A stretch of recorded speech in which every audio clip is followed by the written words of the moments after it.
વડીલો જય સ્વામિનારાયણ 12 વાગ્યા છે અને હા આજે તો સુખનો સૂરજ ઉગ્યો, સુખના દિવસો આવ્યા ભાઈ. સુખ એટલું બધું આવી ગયું છે કે છલકાઈ ગયું છે કે એટલે એમ કે વાદળા થવા માંડ્યા છે, દુઃખના દિવસો જવા લાગ્યા છે અને સુખના સૂરજ આવી ગયો છે ભાઈ. વરસાદ કોને ન ગમે, તો વાદળા મસ્ત મજાના થયા છે. વડીલો જય સ્વામિનારાયણ, જય શ્રી કૃષ્ણ. કેમ છો બધા? મજામાં ને ભાઈ? આમ જ મસ્ત મજામાં રહેવાના ને જલસા જ કરવાના ને હું પણ તમને ઓબ્વિયસલી એકદમ મજામાં જ છું ભાઈ. 1:30 વાગ્યો છે, બ્લોગ તો 12 વાગે ચાલુ થઈ ગયો. તો વાદળા થયા એટલે હું તો રાજી થઈ ગઈ કે હાશ હવે વરસાદ આવશે, પણ કંઈ થયું નહીં. ઘડીક જ વાદળા રહ્યા અને બ્લોગ સ્ટાર્ટ થાય છે 1:30 વાગે. સ્વાગત છે ફરી તમારું એક વખત બધાનું સોનીના સ્વીટ હોમમાં. તમારા બધાનું મસ્ત મજાનું સ્વાગત છે ભાઈ. રસોઈ મારી થઈ ગઈ છે, ચોળી બટેટાનું શાક રોટલી થઈ ગયા છે. હવે છાશ એક કરવાની છે ભાઈ. ઘરે આજ મેં મેળવું નથી, બહાર લેવા જાય છે તો બસ આગળ હંમેશા આપવા લઈ આવે એટલે જેને ભાઈ મેં કાલે રજા રાખી હતી. મેં તમને ગયા બ્લોગમાં કીધું કે મને બહુ અળાઈ થઈ ગઈ હતી, વધી ગઈ હતી એટલે મેં રજા રાખી હતી. ઘણા કસ્ટમર આવે અને બીજા બધા જે મામા સ્ટાફના છે એ બધા કહેવા માંડ્યા કે તમને પારુલ માસી આ હું થઈ ગયું છે, આ અળાઈ નથી. માતા જ કસ્ટમરે કહેવા માંડ્યા કે બેન તમને આ અળાઈ નથી અને આ બીજું જ કાંઈ છે એટલે રજા રાખી. પછી રજા રાખી અને શંખ જીરું પાવડર લે મારા મેડમે ને બીજા 2-3 જણા કીધું હતું કે આ ઠંડો આ લગાડો, એ લગાડો. નાઈસી તમને મેં બતાવ્યું હતું એ લઈ આવી, એ લગાડ પણ કાંઈ ફેર ન પડ્યો, વધી જ ગયું હતું એકદમ મને વધી ગયું હતું. પછી મેં રજા રાખી અને નો રહેવાનું એટલે દવાખાને ગઈ. દવાખાને ડૉક્ટરે મને આ દવા આપી. એને મેં કીધું કે મને આવી રીતે છે તો શું મને માતાજીને કહીશ કે ના બેન તમને તડકો લાગી ગયો, ગરમી લાગી છે એટલે ભારેમાં અળાઈ નીકળી છે એટલે થોડુંક ઠંડુ કરો અને આરામ કરો. દવા ખાઓ, પણ દવા મેં લીધી નથી, હવે લેવાની છે. તો બસ આવું હતું. ઘણા કે માતાજીની કારણ, ઘણા કે આમ છું તો હું ડરી ગઈ હતી.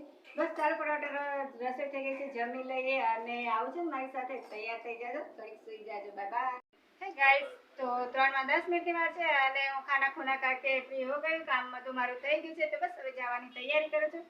આવું છે ને પણ હમણાં નહીં, હજી તડકો છે ને વાદળાઈ છે. થોડીક વાર સુઈ જાઉં પછી સાંજે આવજો ત્યાં. Bye bye. હું જાઉં છું અગાઉ. અહીંયા અમારા સેટ મસ્ત મજાના પંખાની મજા લઈ રહ્યા છે. ગરમી બહુ છે ને અને 3માં વાર છે. ચાલો તૈયારી કરીએ. હાય ગાઈસ, તો 3 વાગી ગયા છે અને હું આવી ગઈ છું જોબ ઉપર. પણ તમને પાછળ બેકગ્રાઉન્ડ અલગ જ લાગતો છે ને, પણ હા આ છે બ્લેન્કેટ સુકાય છે અને હું આવી તો અહીંયા જોવા કે મારી કઈ ફ્રેન્ડ્સ આવી છે અને શું કરે છે. તો ભાઈ તો બધી આવી છે, એક નથી આવી અને બીજી બધી મોબાઈલ જોવે છે અને મજા કરે છે. ભલે એ લોકો મજા કરે અને હું જાઉં છું આગળ, કારણ કે બટેટામાં મને બાફવા મૂક્યું ને એવી રીતે હાલત થઈ ગઈ છે. બહુ ગરમી છે તો ચાલો આગળ બેસે, હવા ખાય, પછી પાછા મળે. આ ભલે એન્જોય કરે, આપણે આમ જઈએ. અહીંયા મસ્ત મજાનો ઘોડો મુકાઈ ગયો છે અને સરસ મજાની બધી પેટર્નો વેરાયટી મુકાઈ ગઈ છે. કેવા સરસ મજાના કલરના નાવાના ડૂચા છે ભાઈ. મસ્ત. આમાંથી ઓલો કલર લઈએ, કયો કલર લઈએ? આ તો કેવા સરસ છે, બધા મસ્ત કલરના અને સરસ છે, એકદમ ભારેમાં છે ફ્રેન્ડ્સ. તો ચાલો ફટાફટ જે ગમે એ જોઈ જાઓ અને લઈ જાઓ. હેલો ગાઈસ, તો 4:30 વાગી ગયા છે. હવે ટાઈમ થઈ ગયો છે કામનો, તો કામે ચડીએ પછી પાછા મળે. ત્યાંથી જય સ્વામિનારાયણ શું કામ કરું છું તમને બતાવું. ચાલો. તો ફ્રેન્ડ્સ આ બધું સેટઅપ કરવાનું છે. લેબલ તો લાગી ગયા છે બધામાં. ગાઈસ એવું નથી કે 4:30 જ ઊભું થવાનું કામ કરો. કસ્ટમર આવે તો સાથે એને અટેન્ડ કરો. તો એક કસ્ટમર આવ્યા હતા તો એને આ કાંદા બટેટાની બાસ્કેટ જોતી હતી તો એને બધી બતાવી તો એને આ ગમી, એટલે સ્કાય બ્લુ કલરની એને ગમી તો લઈને ગયા છે ને. કેવી સરસ બાસ્કેટ, બધી મસ્ત જ છે. હે ગાઈસ, તો 10:30 હવે 10:20 થઈ છે અને બસ જસ્ટ હું આવી જ છું જોબ ઉપરથી. આજે મારે મોડું થઈ ગયું હતું કારણ કે થોડા કસ્ટમર પણ હતા અને જે બેન્ચ ઉપર બધો સામાન ગોઠવતો એ બેન્ચ કાઢીને એક વાર મૂકી, બીજાની હતી એટલે એ બધું કાઢી નાખ્યું અને સામાન નીચે સેટઅપ કર્યો. પછી વરસાદની આગાહી છે એટલે બધા એ વસ્તુ ઉપર પ્લાસ્ટિક ઢાંક્યું એટલે ઘણું આજે કામ હતું એટલે મોડું થઈ ગયું. ક્યારેક કેમ પણ હોય. અને સારું થયું આજે મારી રસોઈ મેં બપોરે મારાથી વધારે થઈ ગઈ હતી એટલે 2-4 ભાખરી જ કરવી છે.